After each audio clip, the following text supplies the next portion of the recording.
If you think you've already seen the craziest and most shocking things from the Epstein files, you haven't. Not even close. Over the past few weeks, what's been released isn't just disturbing. It's chaotic, overwhelming, and, in many cases, wildly misunderstood. Headlines are racing ahead of the facts. Social media is drawing conclusions faster than anyone can verify them, and buried underneath all of that noise are documents that most people haven't actually read.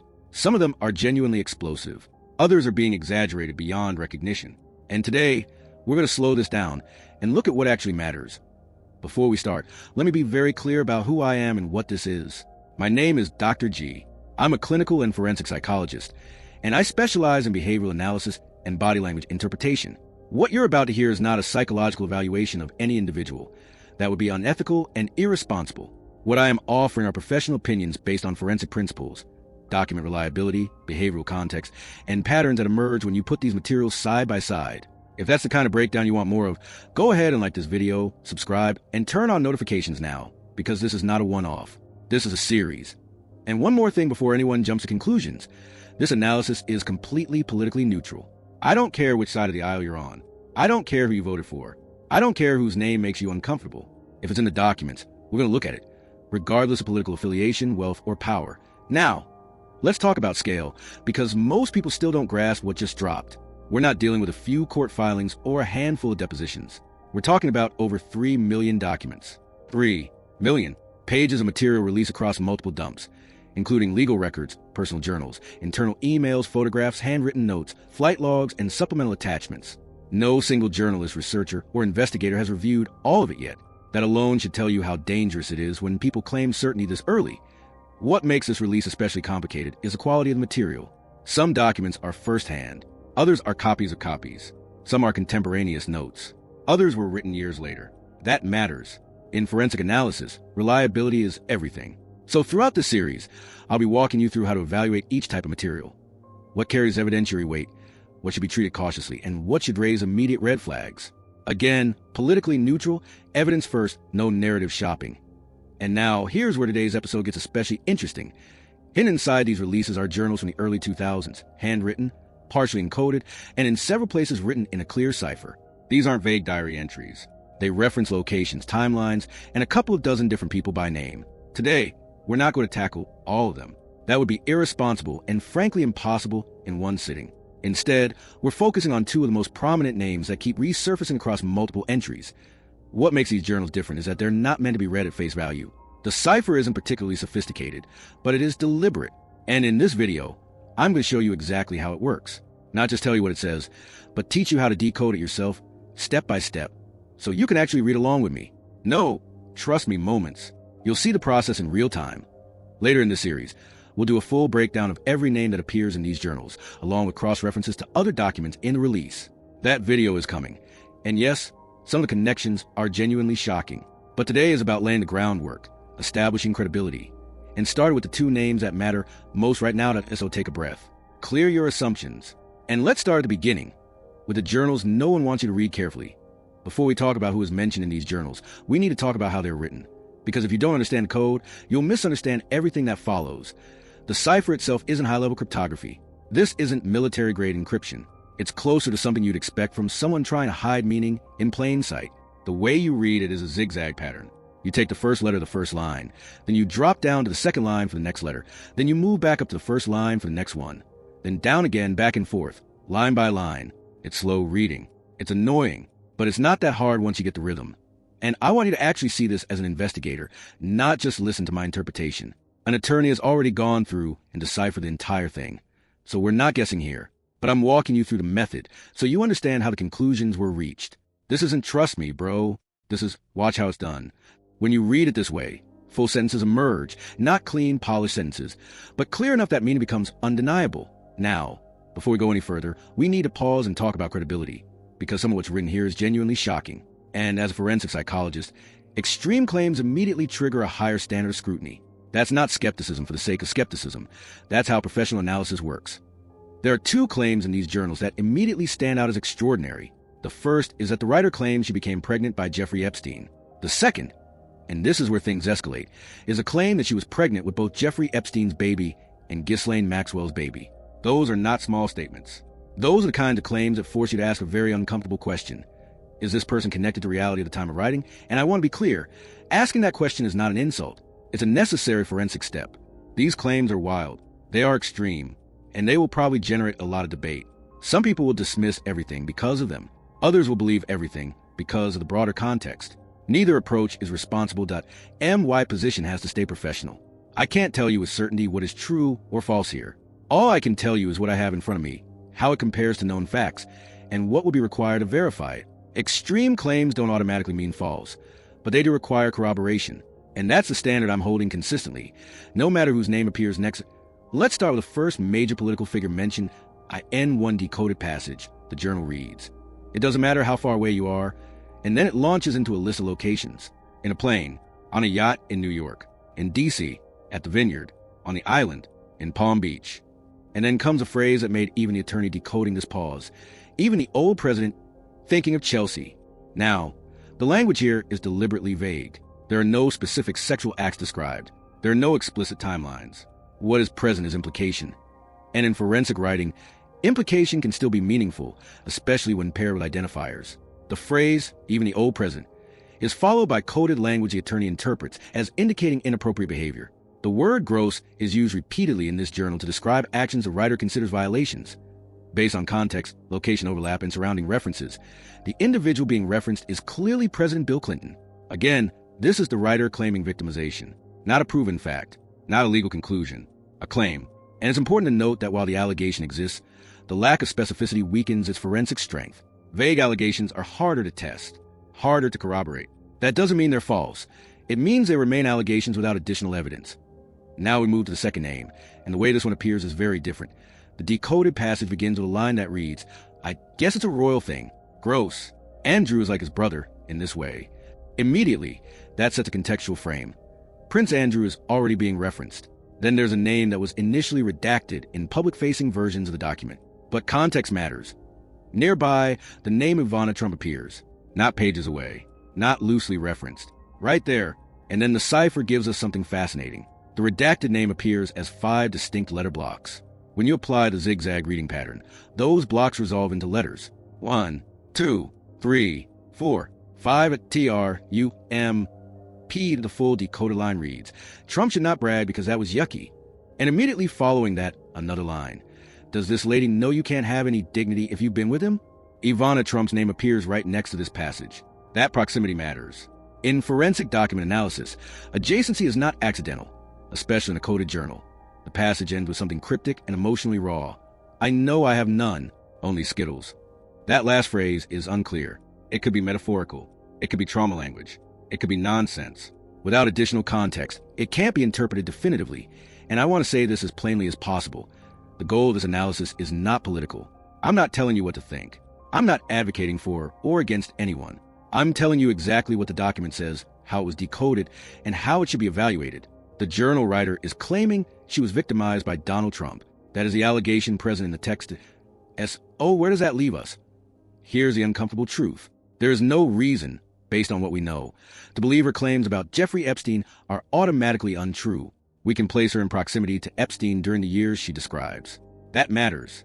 However, the extremity of some claims, particularly the pregnancy claims, creates legitimate credibility questions when extending those allegations to other figures like Clinton and Trump. From a forensic standpoint, I would need additional information that corroborates more aspects of these entries. Independent confirmation, supporting documents, consistency across sources. If that can be done, then these could become very credible claims. Until then, there remain allegations, serious ones, but not conclusions. Some claims are simply too extreme to accept without proof. That doesn't mean you dismiss everything. It means you separate what can be verified from what cannot. And that's where I leave this section with you, that you've seen the code, you've seen the names, you've seen the limits of the evidence. What you do with that information, that part is up to you. Next section, whenever you're ready. Before we get into any specific images, I want you to understand the scale of the task here, because this part doesn't get talked about enough. We're still dealing with over 3 million documents.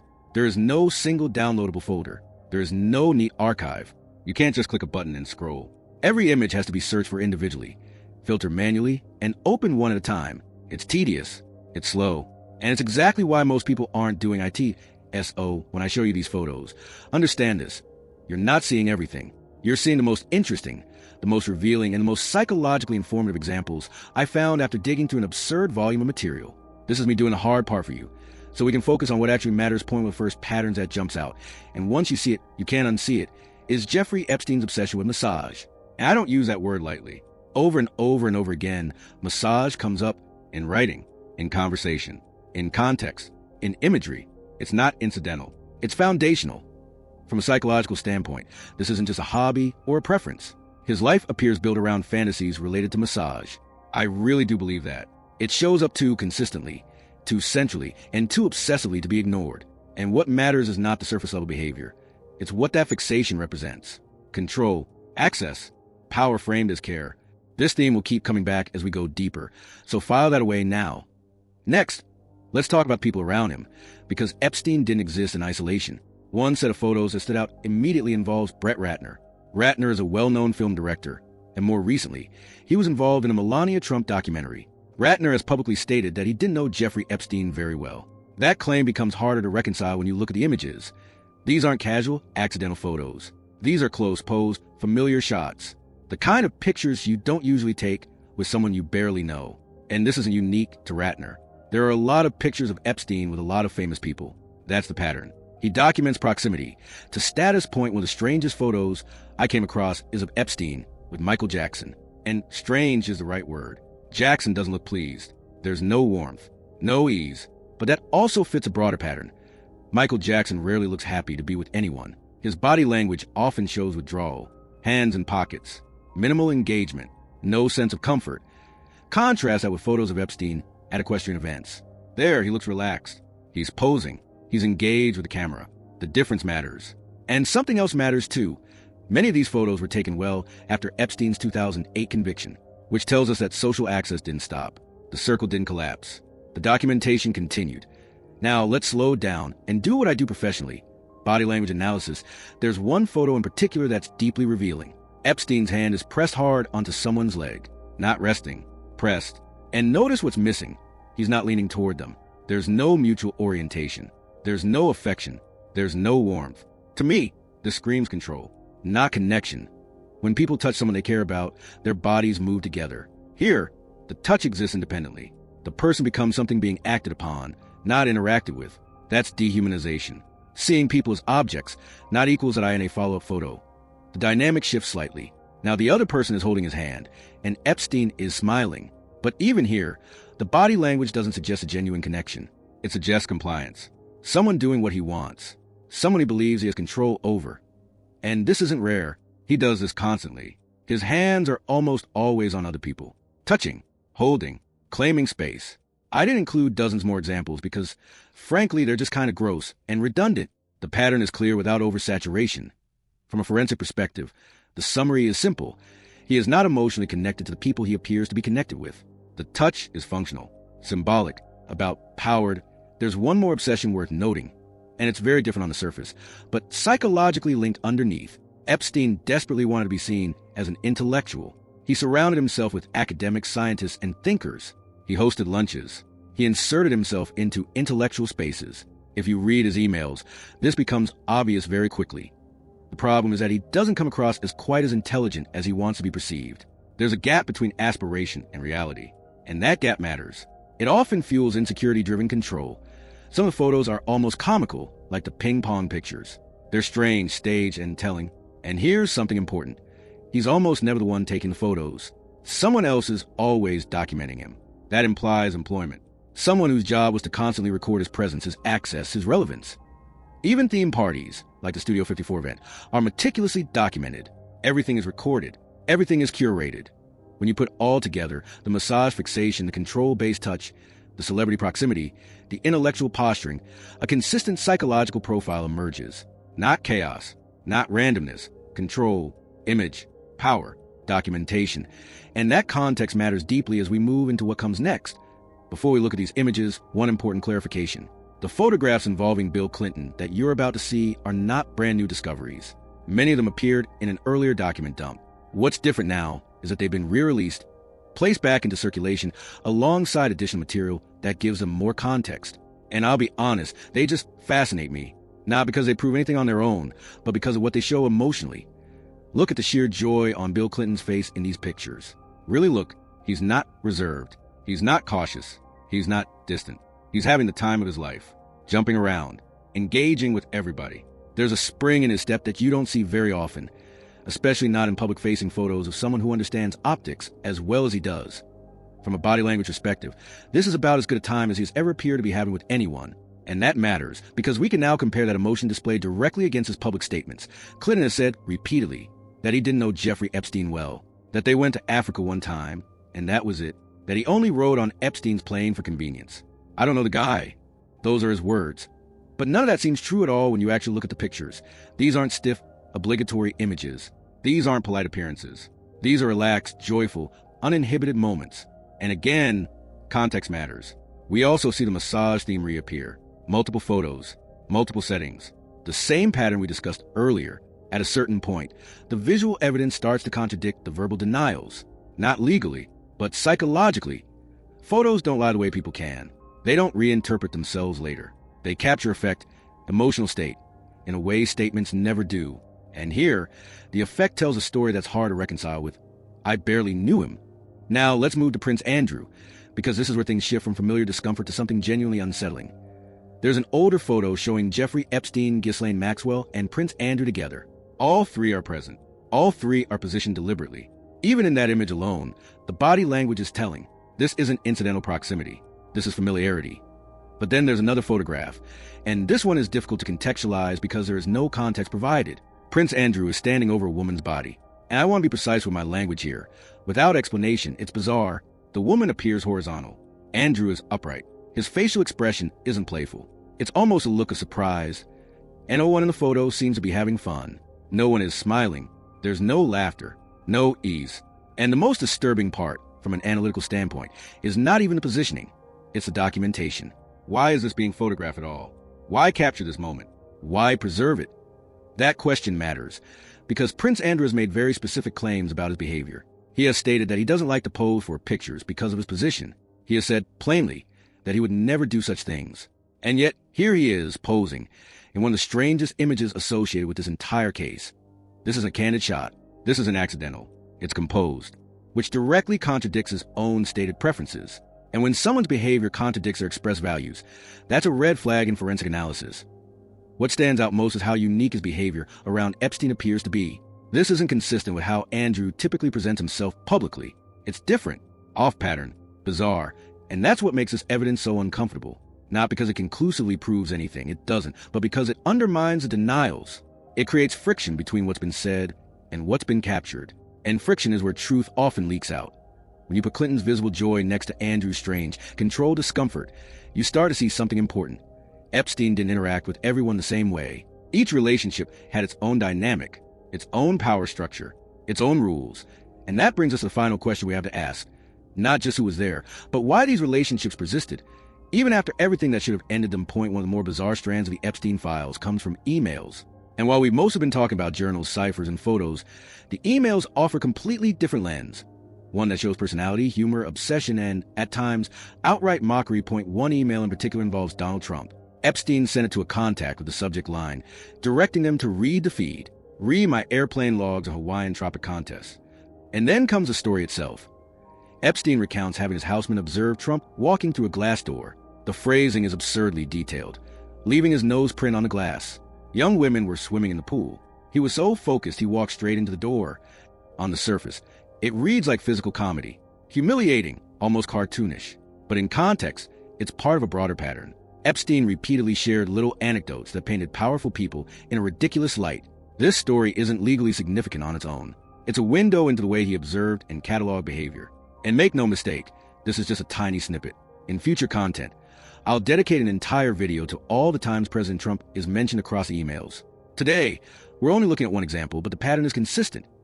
Another email thread is shorter, sharper, and even more pointed. Epstein is talking with Landon Thomas Jr., a journalist, and they discuss Trump. Thomas asks, wasn't there a time where he at least completed sentences?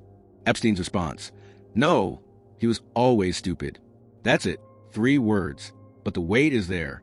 Epstein repeatedly mocked Trump in emails, often undercutting intelligence, personality, and competency. It's not a single isolated quip. It's a behavior pattern. And as a forensic observer, Patterns like this are important. They tell us something about intent, focus, and personal biases. Epstein clearly had a long-standing dislike for Trump, and he wasn't shy about recording for others to see. Now, shifting gears, and this one is particularly strange. There's a recurring topic in emails that keeps coming up: egg freezing. It appears multiple times, sometimes casually, sometimes as part of a list of other requests. One email lists several things Epstein wants help with: hire a lawyer for a green card, file a patent application, pay credit cards, fix a plane, and, key among them, help freeze eggs soon. The phrasing is peculiar enough to stop anyone mid-read. But it's not the only oddity. In the same message, he asks, is it possible to get an advance on future doubles? And offers, I can offer continuing education for Russian girlfriends. This is exactly the kind of material that makes these files so unique. On the surface, it's logistical: lawyers, finances, planes. But the egg freezing request sticks out because it's intimate, unusual, and repeated. It also hints at a connection to Russia, which appears elsewhere in the files, though we won't get into every detail here. The volume of information is staggering, and the egg freezing threads stand out because of how idiosyncratic they are. The emails, in short, are a window into both Epstein's obsessions and his operational patterns. From Trump mockery to bizarre reproductive requests to international connections, the messages show someone cataloging behavior, relationships, and opportunities in meticulous, almost obsessive detail. And while we can't draw sweeping conclusions from individual messages, the recurring themes create a clear psychological and operational profile. So, when you look across the 3 million documents, journals, photographs, emails, the story isn't simple. It's not linear. It's chaotic, bizarre, sometimes shocking, and often absurd. But that chaos is precisely what makes it fascinating and worth analyzing. Today, we've touched only a fraction. Trump walking into a glass door, Epstein calling him always stupid, and the peculiar egg-freezing requests.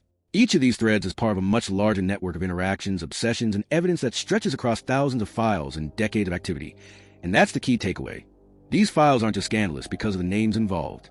They're scandalous because they reveal patterns, obsessions, and behaviors that were meticulously documented, patterns that were previously invisible until someone like us started sifting through them carefully. We're going to end this section with something that, quietly, may be one of the most consequential pieces of information in the entire release, because it intersects journals, emails, and the royal family in a way that's very difficult to dismiss. Point one email appears to be from Sarah Ferguson, the Duchess of York, Prince Andrew's ex-wife. They divorced in 1996.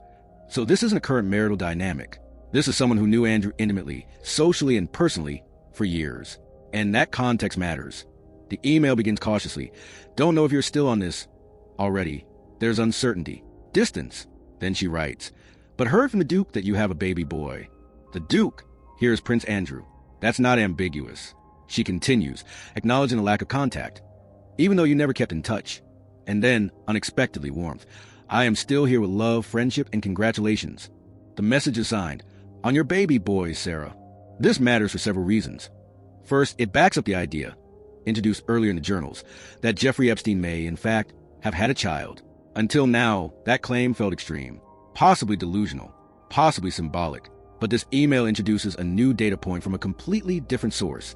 Second, the information chain is critical. Sarah Ferguson is saying, explicitly, that Prince Andrew told her Epstein had a baby. That's not gossip overheard at a party. That's information coming directly from Andrew himself. And if that's true, there would be no obvious reason for Epstein to lie to Andrew about something like this, especially given how closely their social worlds were intertwined. From a forensic credibility standpoint, this is extremely strong. Not because it proves the identity of the child or the mother, it doesn't, but because it independently confirms the existence of a child. And that lends weight back to those journal entries we discussed earlier. Not certainty, but credibility. Could it be coincidence? Possibly. But coincidences start to strain when they align across unrelated documents, written years apart by different people with different motives. Now let's look at a second email from Sarah Ferguson, because this one changes the emotional tone entirely to IT opens bluntly. You have disappeared. There's confusion. Then surprise. I did not even know you were having a baby. And then the emotional core of the message lands hard. It was so crystal clear to me that you were only friends with me to get to Andrew. That realization, she says, really hurt me deeply, more than you will know. From a psychological perspective, this email is raw. This isn't someone posturing. This is someone who feels used. Someone who believed there was a genuine relationship and later realized it was transactional. And what's striking is that despite that pain, she still reaches out. There's still a sense of kinship, still an emotional tether. This reinforces a theme we've seen repeatedly. Epstein using people for access. Not connection, not friendship, proximity, influence, entry points, and here it's explicit, to get to Andrew. So when we put these two emails together, we're left with something uncomfortable but coherent. Epstein appears to have told Prince Andrew that he had a baby. That information traveled to Sarah Ferguson. She reached out, first with warmth and congratulations, later with hurt and clarity about being used. This doesn't answer every question. We don't know who the child is. We don't know who the mother is. We don't know where that child is now. But what we do know is that the idea of Epstein having a child is no longer just an extreme journal claim. It's supported by independent correspondence tied directly to the royal family. And that changes the landscape, because once a claim moves from possible to plausible, the next step isn't speculation, it's investigation. And that's where the series leaves you. Not with conclusions, but with evidence that refuses to stay buried. We're moving into territory that's both disturbing and, frankly, new for most people. The night Jeffrey Epstein died. Much of what follows comes from an inmate account that was compiled in a report by the Office of the Inspector General. And I'll be upfront, some of this information was never discussed in the official report. It's separate, it's raw. And while I can't vouch for every detail, I think it's pretty important to lay it out, because even if parts are unreliable, they provide context the public has never seen. The report itself was created to examine how Epstein died and to highlight where procedural failures occurred. But this inmate's account introduces claims that, for reasons unclear, were never included in the official narrative. Whether or not you think it's reliable is up to you. Credibility questions are natural here, but it's worth noting some of the things described should have been reported elsewhere and weren't. The official story centers on Epstein being housed in the Special Housing Unit, SHU. Officers on duty that night were listed as Noel and Thomas. According to official documentation, the two were required to conduct regular rounds, physically checking on inmates to ensure safety. The narrative claims they failed to do so, attributed largely to laziness. But the inmate account paints a different picture. They describe SHU conditions, the officers' behavior, and how procedures were ignored. Yes, but with additional context. It's not just a matter of negligence. There are specific interactions, alleged instructions, and timing details that the Inspector General's report didn't cover. The overall impression is that the official story is incomplete. According to the inmate, dinner was served by Officer Noel and another correctional officer. Trays were never collected afterward, something that normally would have been routine. Around 10 p.m., Noel reportedly came by to conduct a head count. The inmate requested the lights be turned off, which she did by midnight. Chaos erupted. Inmates were reportedly kicking on doors, loudly asking for lights to be turned off. A new officer arrived to address the complaints. And here's where the account becomes extraordinary. The inmate claims that Noel told them not to perform their rounds. That directive, never reported elsewhere, stands in stark contrast to what the Inspector General documented. The inmate described this as strange, highly unusual, emphasizing that it deviates from standard correctional procedure. From a timeline perspective, this order interrupts every protocol. Rounds should have been regular, documented, and verified. If true, it suggests an intentional break in procedure that night, creating a window where Epstein could not be directly monitored. The following morning, according to the inmate, breakfast was served by Lieutenant Blank. While walking through, the inmate claims the lieutenant said something shocking. "You killed that dude." Even more bizarre, the lieutenant allegedly followed with, "If he is dead, we're going to cover it up, and he's going to have an alibi."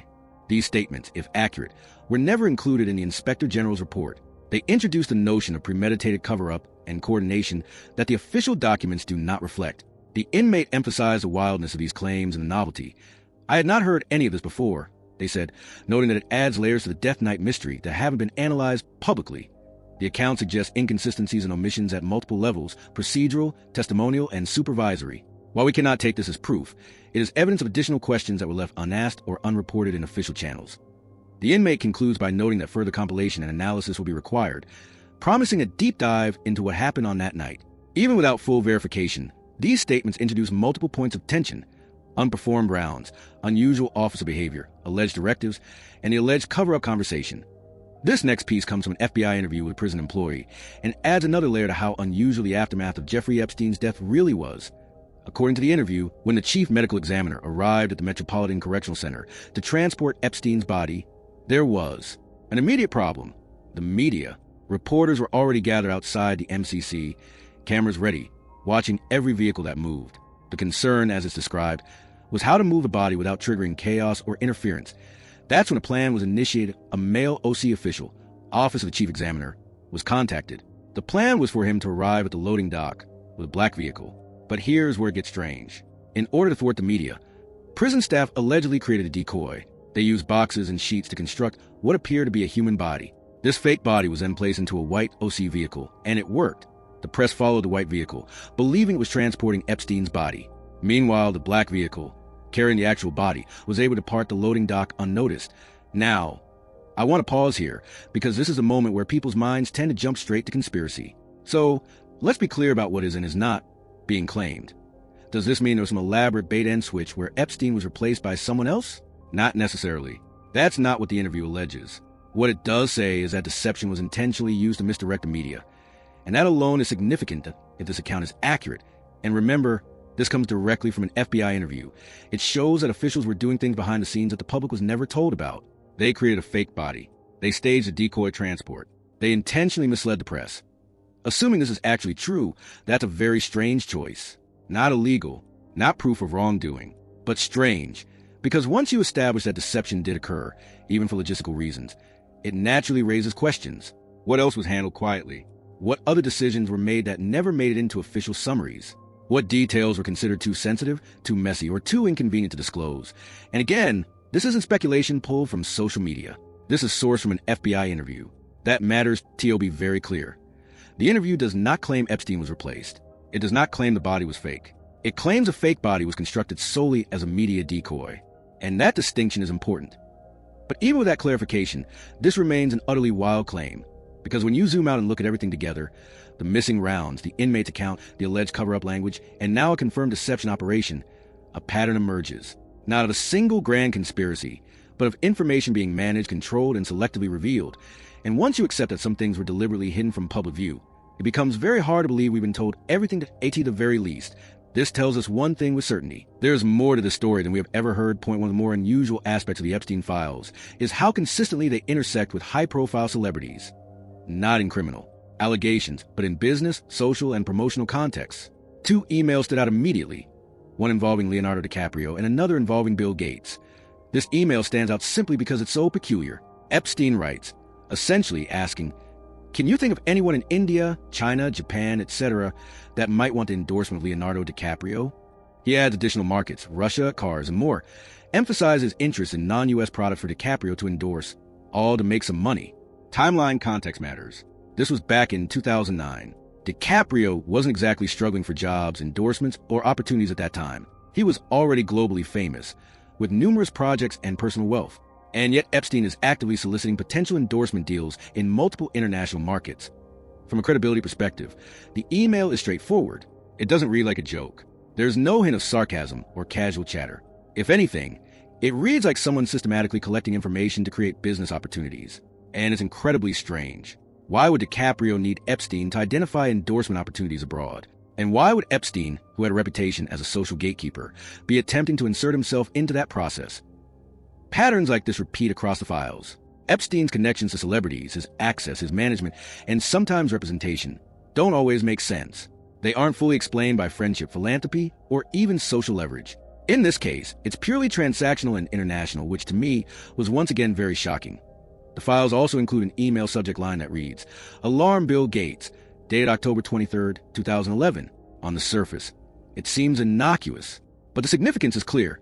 Epstein was still interacting with Gates years after his 2008 conviction, maintaining high-level connections and conversations. This confirms a pattern we've seen throughout the files.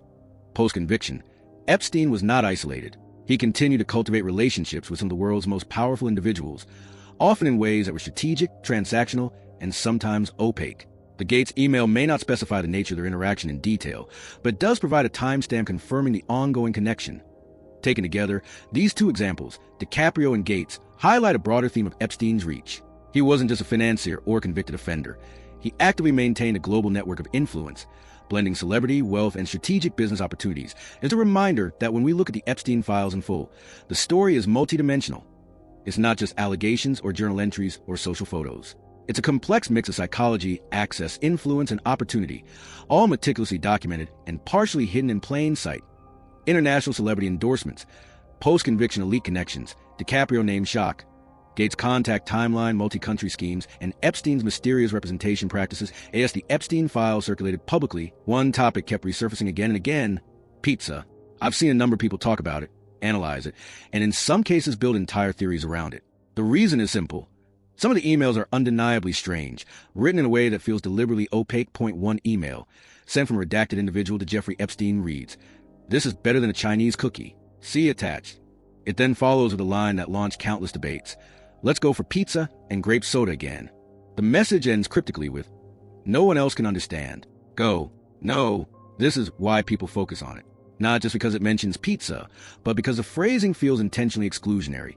No one else can understand, which immediately triggers speculation. From there, conspiracy theories take over. The claim becomes that these aren't references to food at all, but coded language referring to people, activities, or something darker. And to be fair, if you search the Epstein files for the word pizza, it comes up a lot. And I mean a lot. Enough that it raises eyebrows even among people trying to stay grounded. But here's where things get complicated. If you scroll further into Epstein's email exchanges with friends and associates, you see numerous conversations where pizza and grape soda are discussed in an entirely literal sense. In one exchange, Epstein actually sent a photo, pizza and grape soda together. Not metaphorical, not abstract, just pizza and grape soda. That doesn't mean the coded interpretation is impossible. Of course it doesn't. Literal references don't automatically exclude symbolic meaning. But it does introduce a serious problem for anyone trying to prove intent. Because when law enforcement sees little images and mundane exchanges, it becomes very easy to dismiss the entire thread as harmless. That's the challenge with claims like this. From an investigative standpoint, ambiguity kills momentum. When something can be explained as ordinary behavior, authorities often decide it's not worth pursuing further. And that has the effect, intentional or not, of making all pizza-related claims seem less credible, even the ones that genuinely feel off. Still, the combination itself is undeniably bizarre. Pizza and grape soda is not exactly a common pairing. And the language, no one else can understand, remains strange no matter how you slice it. The result is a gray zone where suspicion lingers, but proof becomes elusive. Then there's another email that feels different, not cryptic, but unsettling in its implications. The timeline matters here. 2017, the subject line reads, Beauty and Brains. The email itself contains nothing but that subject line and an attachment. No explanation, no context. And crucially, this is not an email Epstein sent. It's an email sent to him from Deepak Chopra. That direction is important to be why at this point, Epstein's reputation was well established. And yet, here we see another high-profile figure maintaining contact, years after everything was publicly known. This reinforces a pattern we've seen repeatedly across sections. Epstein consistently kept powerful, influential, and famous names close to him over many years. The Chopra email doesn't allege wrongdoing. It doesn't need to. What it demonstrates is proximity, ongoing communication, continued access, all the way toward the end.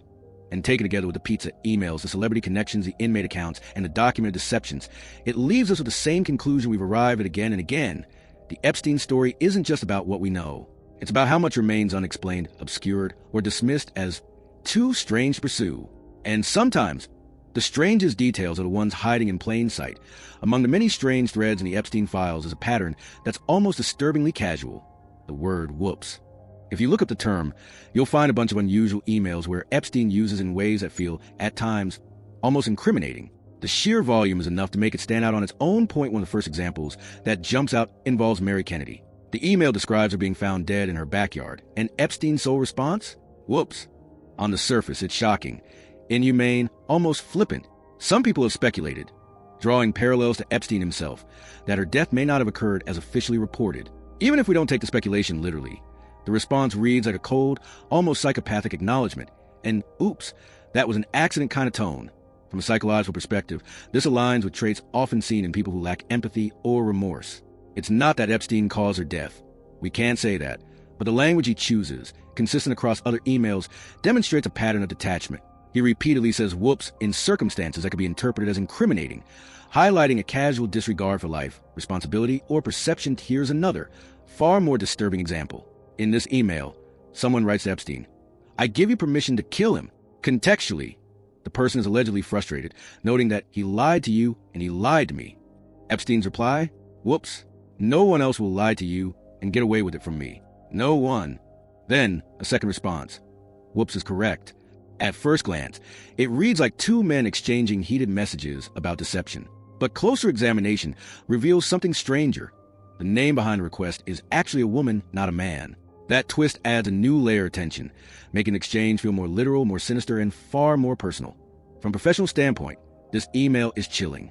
The phrasing, permission to kill, followed by casual acknowledgement, suggests that, at the very least, there's a mindset in which lethal outcomes are discussed without hesitation. Unlike role play or metaphorical language, I take this email very literally. The sender's direct permission and Epstein's terse confirmation make the stakes feel real. It's important to note that not all disturbing emails are meant literally. Some appear to be role play or fantasy. For example, in one exchange, Epstein and a contact discuss a supposed spy. Our spy was captured after completing her mission. The reply: did you torture her? Reading the exchange carefully, it seems more likely to be role play, possibly a game or fantasy scenario involving people on Epstein's island. There's no evidence of actual physical harm, and the context, over-the-top espionage language, suggests it's theatrical. Distinguishing these emails from the whoops pattern is crucial. Some communications are literal, others performative. Across the files, the whoops pattern stands out for several reasons. Casual acknowledgement of death or violence, directly lethal language in certain emails, female. Senders giving permission that Epstein confirms parallel methods of death, raising unsettling coincidences, clear contrast with role-play emails, showing Epstein's ability to switch between literal and performative. Context taken together. This pattern paints a picture of someone who is chillingly detached, calculating, and consistent in a way that's psychologically significant. It reinforces what we've seen throughout the files, a mix of power, control, access, and disturbing behavioral patterns, often presented with casual, almost careless language that masks the severity of the subject matter. The whoops emails are not just strange or funny. They're alarming and repeatedly so, and they demand careful analysis in the broader context of Epstein's communications. Point one of the more startling intersections in the Epstein files involves Elon Musk. Not in allegations of wrongdoing, but in the context of invitations and the social dynamics Epstein used to exert influence. I end one email. Epstein reaches out to Musk with a simple question: any plans for New York? He follows with a teaser: the opening of the General Assembly has many interesting people coming to my house. At first glance, this seems like a networking opportunity, but Musk's response immediately sets boundaries and clarifies his priorities. Musk writes, I run and lead product design engineering for 2 complicated companies. Moreover, SpaceX is about to launch what is arguably the most advanced rocket in history. Flying to New York to see UN diplomats do nothing would be an unwise use of my time. Epstein replies, first with a setup that implies incredulity. Do you think I'm blank? Before quickly backtracking. Just kidding. He then pivots, adding a personal enticement. There's no one over 25 and all very cute. The exchange is telling. Epstein frames the invitation as if it's about diplomacy, networking, or academic discussions. But the real emphasis, as his follow-up makes clear, is the women who will be present. It's a recurring pattern across the files. Pretense of a legitimate event, underlying focus on the social and sexual environment. None of it is genuinely about connecting over academics or diplomats. The goal, as this exchange highlights, is showing off what is collected, young women, access, influence, and leveraging that to entice high-profile attendees. From a behavioral perspective, this is consistent with what we've observed throughout the files. Manipulation through appearances, selective invitation strategies, and framing events as socially or professionally desirable, while the real draw is entirely personal and predatory in nature. Epstein presented a veneer of sophistication, but the underlying intent is clear. The whoops pattern appears again in a more mundane, yet chilling context. In a short email from Epstein to his associate Jean-Luc Brunel, the subject line reads, he deserves it. The body of the email, one single word: whoops. Even without additional context, this reinforces a recurring theme we've seen in Section 11. Whoops is a deliberate marker in Epstein's communications. It's casual, offhand, yet consistently paired with serious or morally questionable circumstances. The brevity of this email, one word, coupled with a subject, suggests Epstein's comfort with using language to normalize or trivialize actions while still communicating acknowledgement or intent to his inner circle. The Elon Musk exchange demonstrates Epstein's pattern of using pretense to lure high-profile figures. Events are framed as networking or academic, but the real emphasis is on social and sexual capital. Musk's professional rejection highlights the boundary setting that was sometimes effective, underscoring the manipulative, transactional nature of Epstein's invitations. The continuation of the whoops pattern, even in a different context, shows its persistence. Casual, single-word acknowledgments that signal detachment or normalization of disturbing content.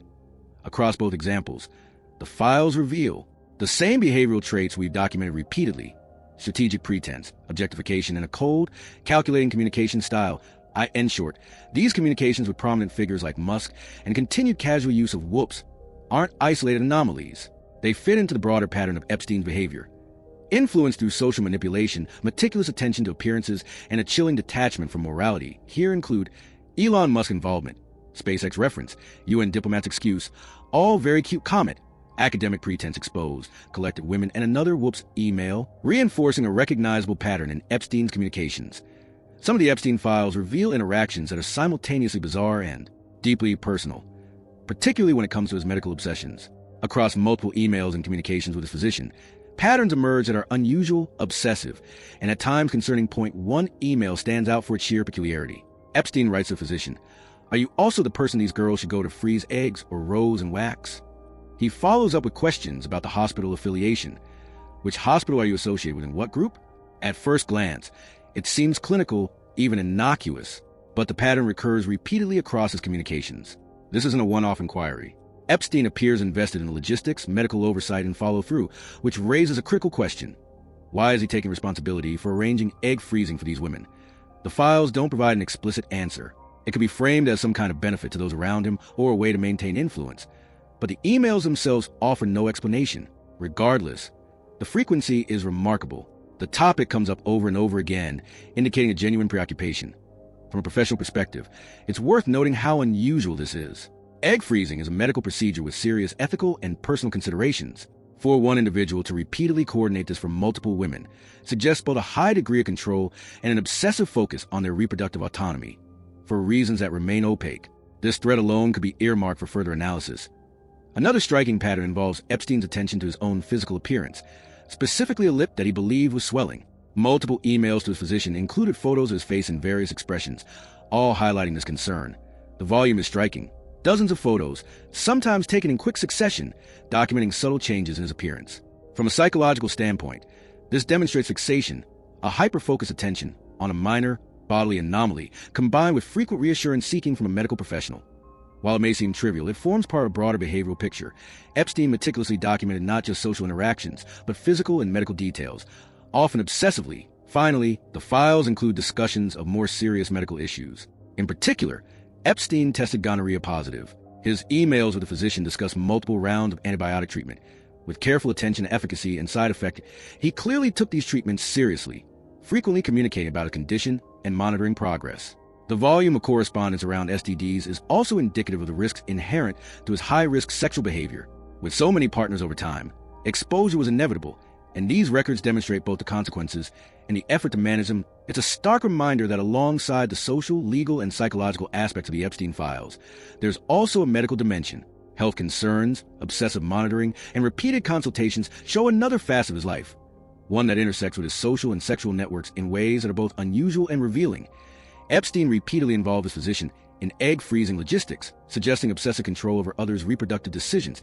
He exhibited fixation on minor medical details, like a swelling lip, often documenting it through multiple photos.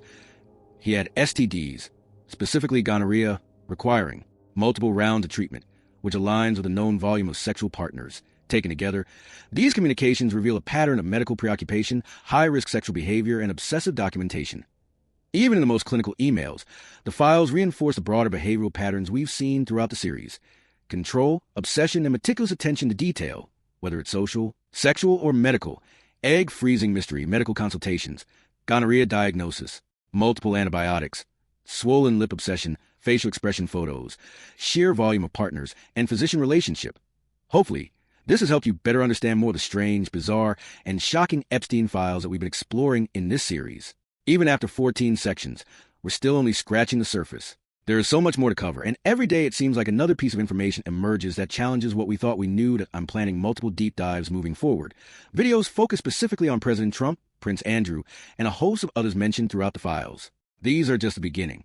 As we continue analyzing more and more information, the scope of what Epstein was involved in becomes increasingly complex. With over 3 million documents released and the vast majority still unexamined, it's clear that the surface is only just now being scratched. And that's exactly why the series is ongoing. There's no shortage of discoveries to be made. What emerges from these files is a profile of someone truly disgusting and deranged. From the coded journals to the emails, photographic evidence, celebrity interactions, and obsessive medical communications, there truly seems to be no limit to Jeffrey Epstein's depravity. Professionally, we can weigh the evidence, separate fact from speculation, and assess behavioral patterns. Even maintaining a forensic stance, it is impossible to ignore the moral implications. Epstein's actions, manipulative, predatory, and controlling, were calculated, methodical, and chilling. Every thread of the files reinforces a clear pattern. Someone with an extreme need for control, influence, and access, coupled with disturbing lack of empathy or regard for others. If you haven't ever thought about this, or there's anything else you'd like me to analyze in these files, please let me know in the comment below. Your input helps guide future investigations and ensures we cover the angles that are most compelling to the audience. I also want to remind you to like and subscribe if you want to see more content just like this. With ongoing analysis of these millions of files, there's no shortage of shocking revelations. By subscribing, You'll be first in line for future videos, whether it's deep dives on Trump, Prince Andrew, or the other names that continue to surface. This series is designed not just to inform, but to involve the community in ongoing discovery. Together, we can continue piecing together the evidence, exploring patterns, and understanding the full scope of what these files reveal. All right, thanks for watching. Stay tuned, because the story is far from over.